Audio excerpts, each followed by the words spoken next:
I met with these guys on Friday, and they have a great message for you. And they hearing the Lord and trusting the Lord in what you're saying. We love you, Ian. We're glad you're part of our church. We're excited to hear what you have to say. Thank you very much, Pastor Roy. I appreciate it. All right, so I'll start in prayer while the tech team gets everything set up here.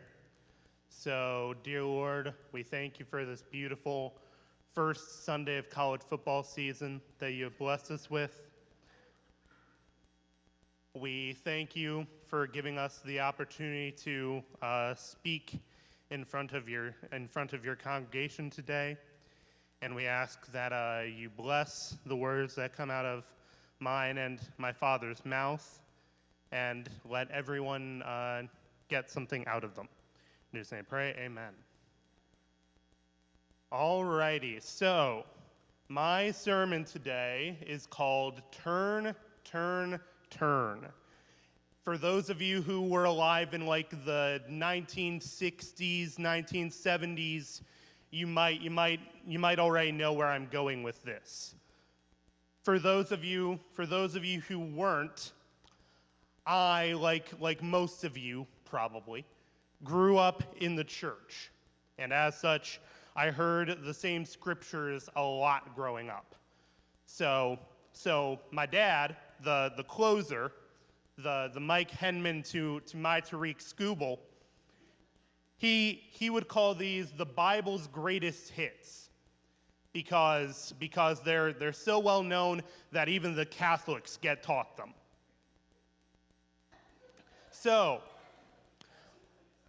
So one of these is Jeremiah 29:11. Since it's such a popular one, I'll start and I'll let you guys finish. For I know the plans I have for you. Yes.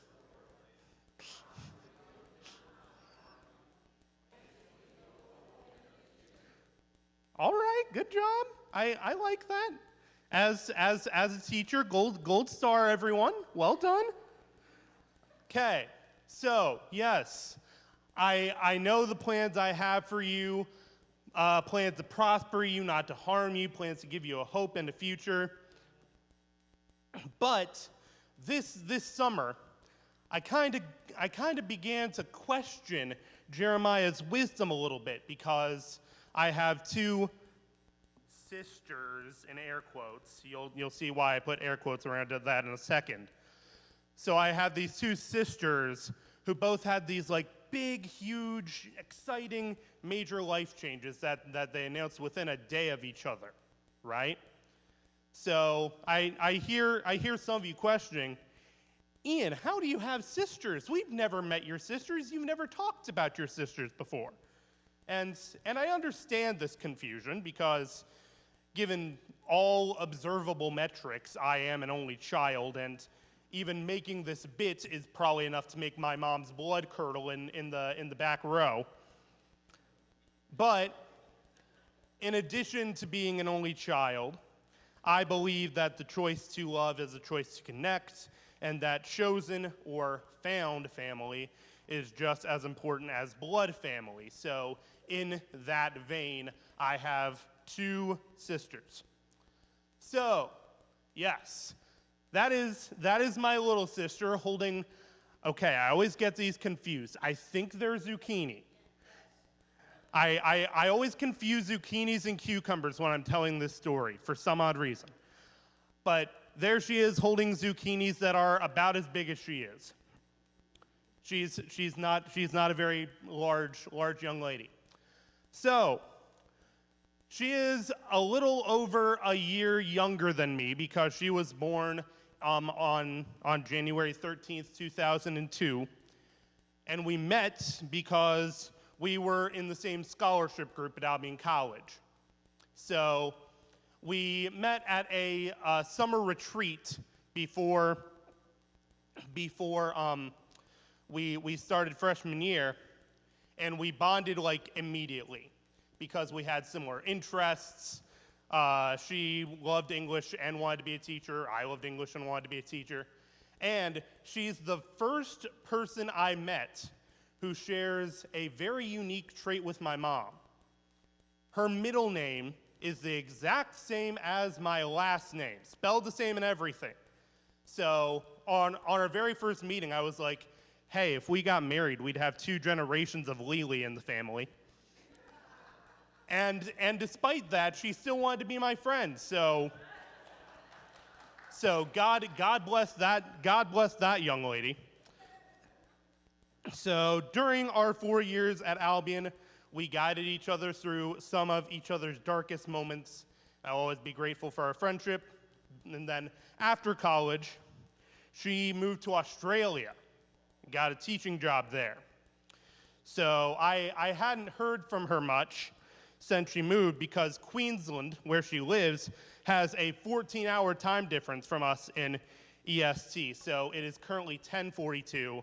So it is a little after midnight on a Labor Day there, even though I don't think Australia celebrates Labor Day like we do. But it is a little bit after midnight on Labor Day in Australia.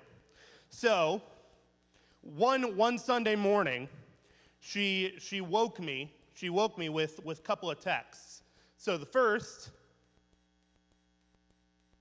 is just guess what in all caps. And I'm like, okay, what's going on? You're sending me a text that says, guess what, at 5 in the morning. What is going on, you crazy woman? So then, next. And so the next text is accompanied by 2 pictures. So the one on the left is her and her Colombian boyfriend, now fiance, young man named Daniel. And the second is her wearing engagement ring. So she got engaged, and she's getting married in January in the great country of Colombia.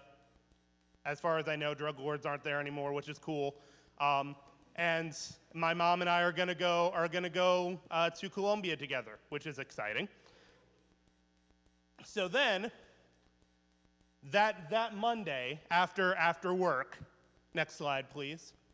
That Monday after work, I get home and I see that there's a piece of mail from my other sister, my big sister, Ashley, who, so the top picture is Ashley when she was in college.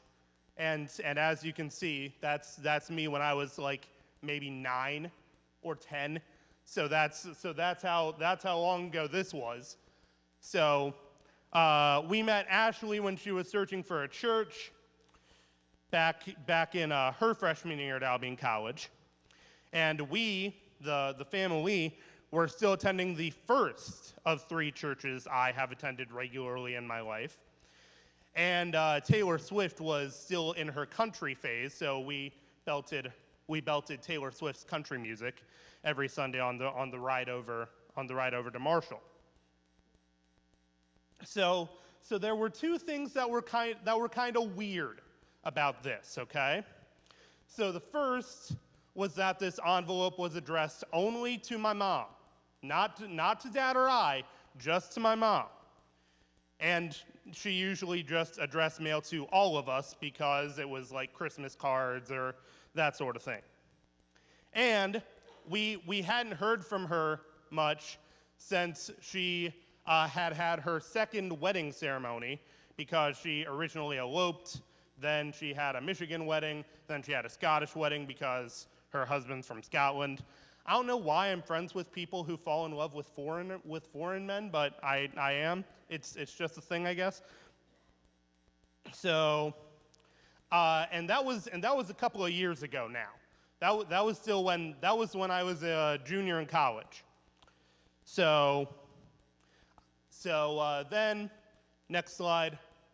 So then my mama gets home and she just starts bawling. She just starts bawling, just like she is now. So I can't look at the back row. So she just starts bawling, and I'm like, okay, gotta go to the kitchen table, console my mom. And I found out that I, in fact, did not have to console my mom because those were happy tears. It was the announcement of Ashley's baby shower. So then, next slide. So so the little baby is my nephew, in air quotes, Callum, and their adorable little dog named Churro. And so Callum arrived a few months later on May 27th, coming home from the hospital on Father's Day. So after seeing these announcements, I have seen numerous other friends and family sharing photos of their own. There we go, of their own engagements and wedding ceremonies. So the left one is my friend from college named Hannah. The right one is a family friend, also from college, named Kelsey. And if you don't know who the middle one is, I can't help you. Her name is Paige, I think. She goes here a lot. And then also, next slide. So I've seen a lot of babies too. So we'll go from left. So that is my aunt and uncle, my mom's brother, and my aunt holding my cousin Cooper. And that is notable because that is the widest smile you will ever see on my Uncle Nathan's face. Mom's nodding in the back, yes. So then the second one is my cousin Zed Red, holding his son Cooper. And then the third one there is a friend from our second church, whose daughter Hazel Grace is holding their latest child. And then we've got another friend from college named Dan, who that is his second child. And then down at the very bottom is another cousin named Jean Marie, who's announcing like her fourth, mom says from the back. So, because of all this, I've been feeling shame. I've been feeling this shame, and the shame's been kind of crawling all over me and spreading like a tattoo, kind of, like these purple little tendrils where you can see the demons. Where you can see the demons like using my shame against me. Okay? So the demons say stuff like, you can't even get out of your childhood bedroom, let alone get a date. Or you can't even drive anywhere on your own. How can you go to Colombia for a wedding? The demons say. And I know that I'm not alone, right? Because even though it's not quite the same, everyone has insecurities which the demons use against them. So engaged couples or new parents might have the demons making them wonder if they saved enough to get married and have kids. A fear which I expect only grows exponentially with family size, as shown by this beautiful, slightly crude graph. So we've got number of kids on the Y, and then how can I support all these kids on the X-axis, if I remember my math correctly. So then new parents might also feel the demon marks spread as they wonder why their baby isn't doing the same things that other babies are. A problem my parents experienced with me when they compared my development to that of a friend's baby named Shadra, who was born a few months before I was. So they were like, man, Shadra's crawling. Why can't Ian do that? And Shadra's starting to babble. Why can't Ian babble and start to make words yet? And then, as you get older, the demons target you by reminding you that you're of the era where you start attending more weddings than you do funerals. So next slide. I didn't warn my dad that I put pictures on this one, so sorry, Dad.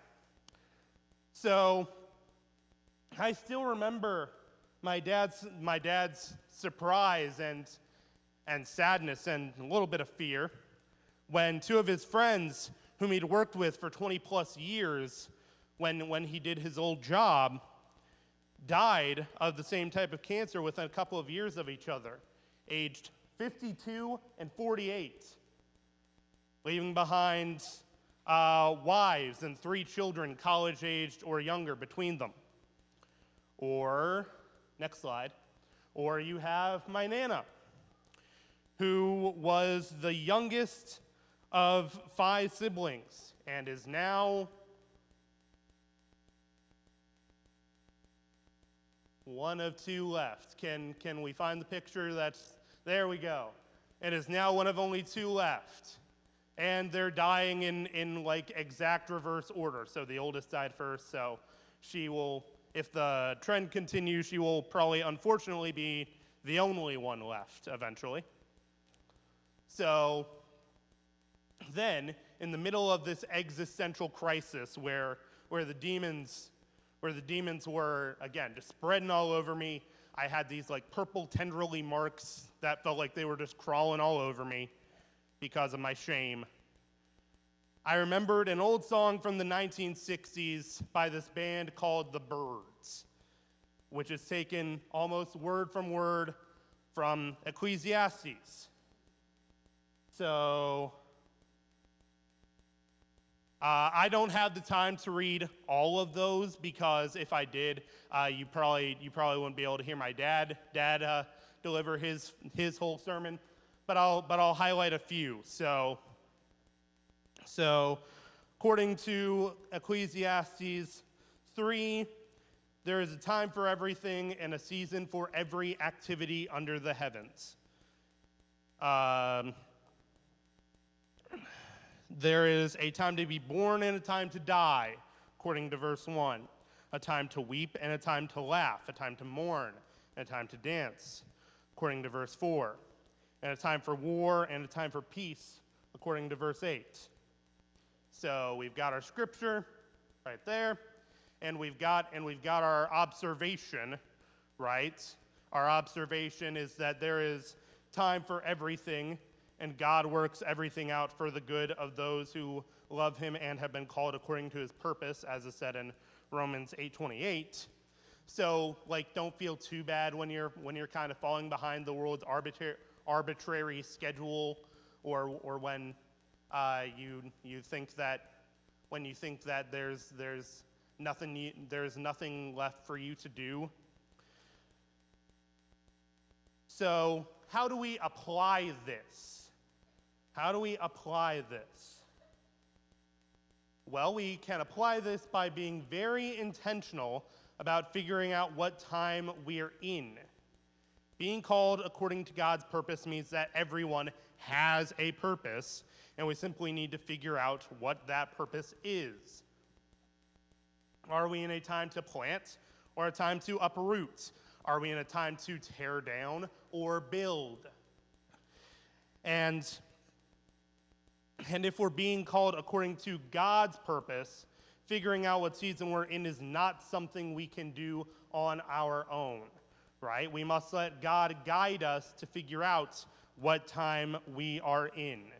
If it's time to uproot, only God can tell us where and when to plant again. Left to our own devices, we'd scatter seeds in thorny soil, or we'd scatter seeds at the wrong time so they don't grow like they're supposed to, and we'd find some way to screw it all up. Or verse 6 says that there's a time to search and there's a time to stop searching.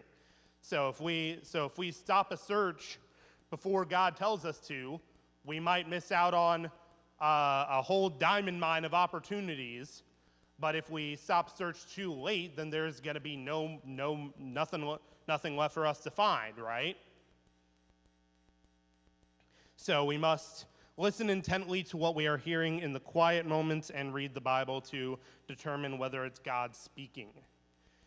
And then, once we figured out what time we are in, we must act on it. So each season has specific actions associated with it, right? So if you're in a season for planting, you have to scatter the seeds and water them, right? If you're in a season for healing, you have to help the sick and dying. If you're in a season of embracing, help those who you see are struggling by offering to help them with what they need. If you aren't acting according to your season, it's just as bad, if not worse than, if you don't know what season you're supposed to be in, because you know what you're supposed to be doing and you are actively choosing not to do it. Right? And then finally, wrapping it up, for those of you who don't think you have season at all, remember that Ecclesiastes 3:4 alludes to a time to dance, and 3:8 calls for a time for peace, things that everyone can do, right? Everybody can dance. I'm doing it right now. And everybody can help bring about peace. So you just have to figure out what season is most appropriate for you, because everybody has one.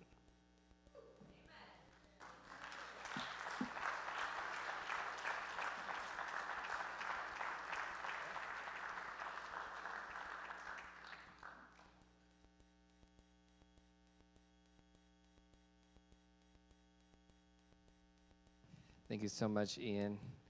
Hey, Bobby, come on up. You're next here. Very good. Come on over. Loved your message, Ian. Thank you for being real and vulnerable. So many of us are in seasons when we see other people, things happening, we don't know what to do with it. And so thank you so much for giving texture to everybody's seasons that we face sometimes. So really appreciate that. And I'm excited for you, Bobby, as well. God bless you. And guys, are you going to pray? Okay, Bobby's going to pray. Here we go. Father, thank you. Thank you for this opportunity I get to share this microphone with my son. It's pretty remarkable. Thank you for this congregation. Thank you for ears to hear. Thank you for the start of a new school year. And whether we're teens in the youth group or adults, help us to want to learn something about you. And we ask all this in your Son's most holy and precious name. Amen. So, last night we met as the prayer group, and it started helping me think about the conclusion to what I'll talk about today. And Ian doesn't remember this cartoon series from the 60s, I think. It was called Bullwinkle, and they would have alternate titles for their productions. And so last night when we were thinking about the prayer group, and I left here and I go, all of a sudden I think Ian and I's talks are presented by the Lion King, because if Ian's would be, I just can't wait to be king, mine is, he lives in you. So, alluded to the start of a new school year. And back in my day, before we had social media, the start of the school year looked something like this. Kai, what did you do this summer? I'm so excited to see you. Where have you been all my life? Oh my God, Kai, what'd you do? That was the start of the school year. It was, what'd you do? So, this has been one of the most productive summers I've ever had, okay? Did some of the usual stuff. The family 3 went to Detroit. We saw the Tigers. We went to Indianapolis, saw the WNBA. But we've also done some new things. Got exposed to new creative activity on Broadway.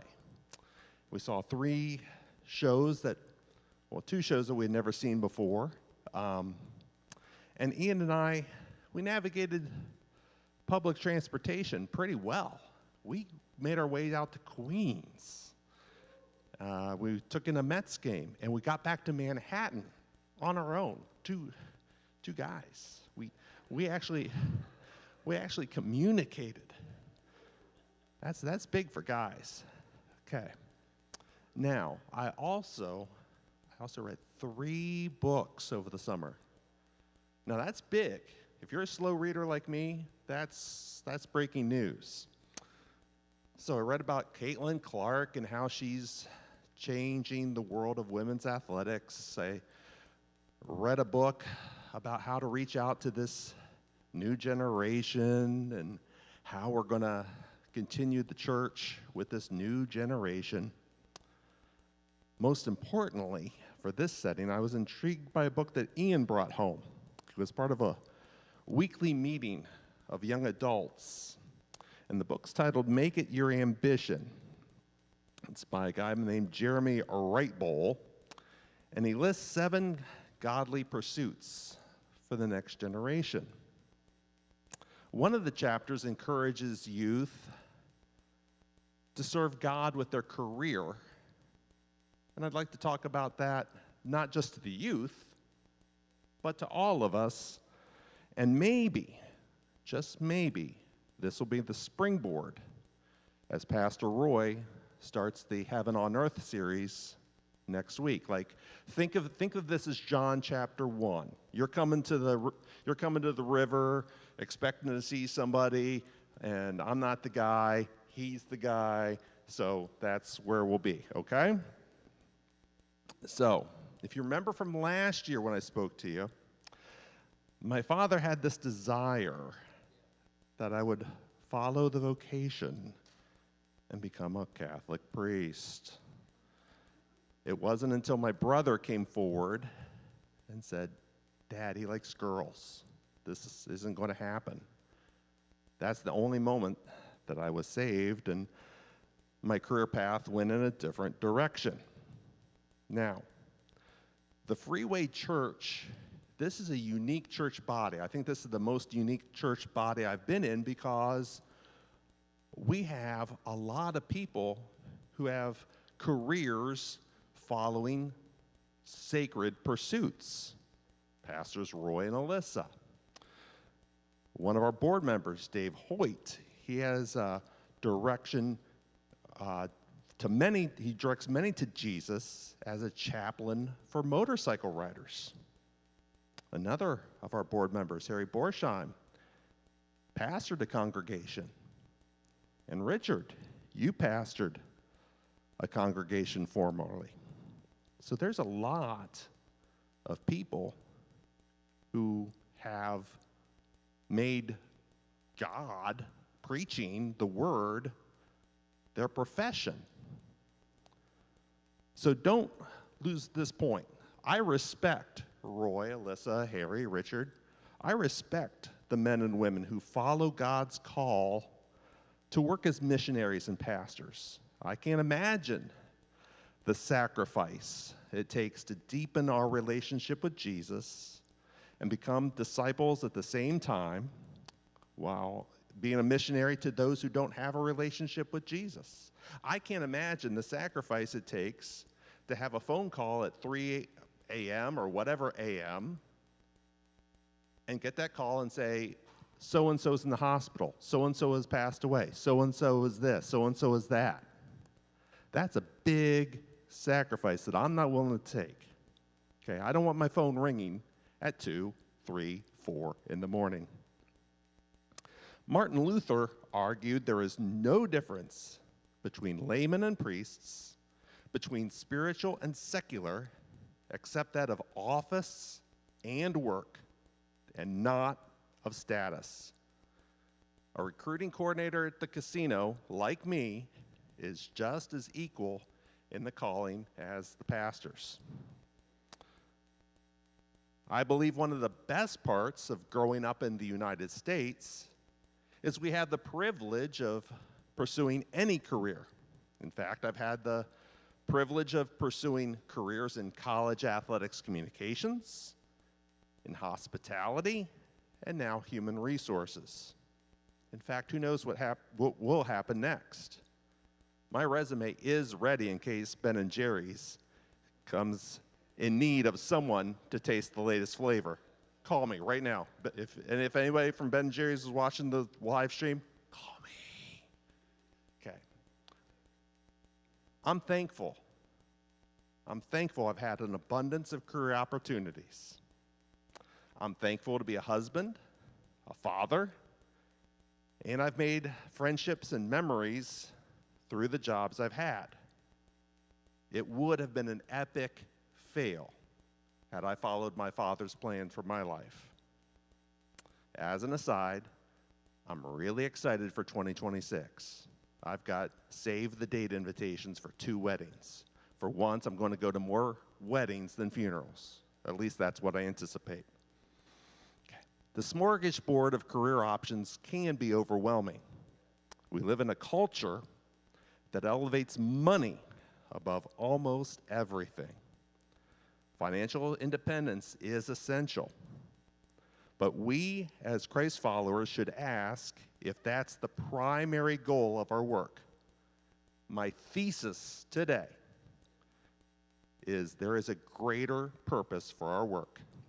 Okay? There's this guy named Kent Brantley. He wasn't making a lot of money practicing medicine in West Africa, one of the poorest regions in the world. The infectious disease of Ebola, it was spreading rapidly. In fact, this Dr. Brantley became infected and had to come back to the United States for treatment and recovery. When Dr. Brantley was asked about the choice of practicing medicine in Liberia instead of a posh job in the United States, he said, "My career choice was never about the pursuit of becoming a doctor.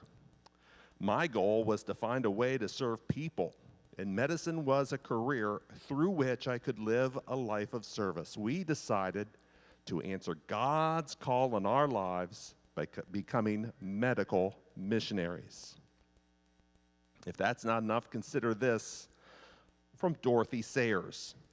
Doctors practice medicine not primarily to relieve suffering, but to make a living. Lawyers accept briefs not because they have a passion for justice, but because the law is the profession that enables them to live. More often than not, we have reduced being a Christian doctor or a Christian lawyer to what is done outside the office in some form of official ministry setting. The fallacy of this is that we view work not as the expression of man's creative energy in service of society, but only something he does to obtain money and leisure. There's that word again, vocation. Vocation comes from a Latin word, to call. God has assigned and called each of us to a position, role, or station. As Tim Keller says, one of the hopes for our unraveling society is the recovery of the idea that all human work is not merely a job, but a calling. A job is a vocation only if someone else calls you to do it, and you do it for them rather than yourself. And so our work can be a calling only if it is reimagined as a mission of service to something beyond merely our own interests. How would your idea of your future and career change if you looked at your occupation through the lens of a vocation? What has God designed you to do, and how are you pursuing that calling? How are you serving God and your fellow human beings in this calling from the Lord? So God used the family for a lot of years when we worked at Albion College. Ian alluded to that. We had a lot of students come around our dining room table. We would take students to church. Sometimes we met physical needs.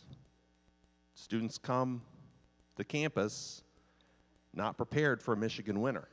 So you get coats, hats, gloves, I remember one particular time Nikki took a young man from Texas to Kohl's. This student from Texas thought a puffy jacket was going to make it in January. No. God is still using me in a casino environment. A casino. As teammates share their items for praise or fear, we celebrate birthdays and awards together. Whoever wrote the book of Ecclesiastes, there's that book again, noted you can live a long life, be successful in everything you do, acquire great wealth, and at the end of the day, still die and leave it to the man who will come after you. And who knows whether they're going to be wise or foolish. So I talked about how this is the Lion King. Ian was, I just can't wait to be a king.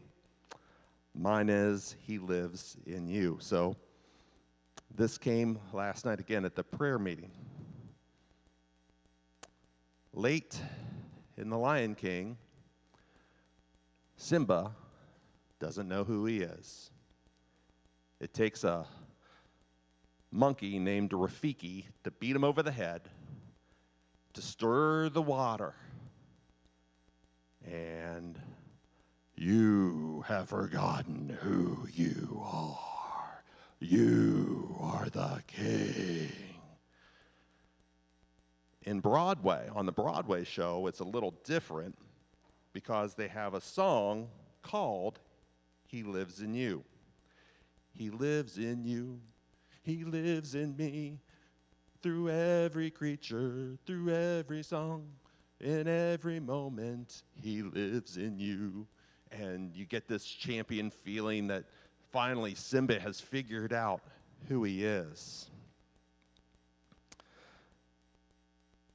In chapter 3, Paul exhorted the church in Colossae to do what you're told by your earthly masters. Don't do just the minimum that will get you by. Do your best. Work from the heart for your real master, for God, confident that you'll get paid in full when you come into your inheritance. Keep in mind always that the ultimate master you're serving is Christ. Being a follower of Christ doesn't cover up bad work. Going back to the Lion King, here's the question. What is your identity? Going back to my days working at Albion College, I'd ask a student, why'd you come here? Why here? And it would bother me when that student would respond, well, I came here to play football. I came here to play basketball. I came here to, and I'd say, no, you didn't come here just for that. You're more. Who are you? Who are you? In adult circles, even today, we identify ourselves. Hi, I'm Bobby Lee, recruiting coordinator, Firekeepers Casino Hotel. I've been moved by a couple of moments recently. I was enjoying the company of Anthony Cox at breakfast one morning. He reminded me the life of a Christian. It's not to prove you're better than anyone, it's to prove you're different. And then Anthony's statement was amplified last Sunday. Grace was up here wearing a t-shirt with the phrase, "Get used to different," across the front. Do you want to bring heaven on earth? Then remember your identity. According to 1 Peter chapter 2, we're chosen by God, chosen by the high calling of priestly work. We're chosen to be a holy people. We're chosen to be God's instruments, to do his work and speak out for him, to tell others of the night and day difference he made for you. From nothing to something, from rejected to accepted.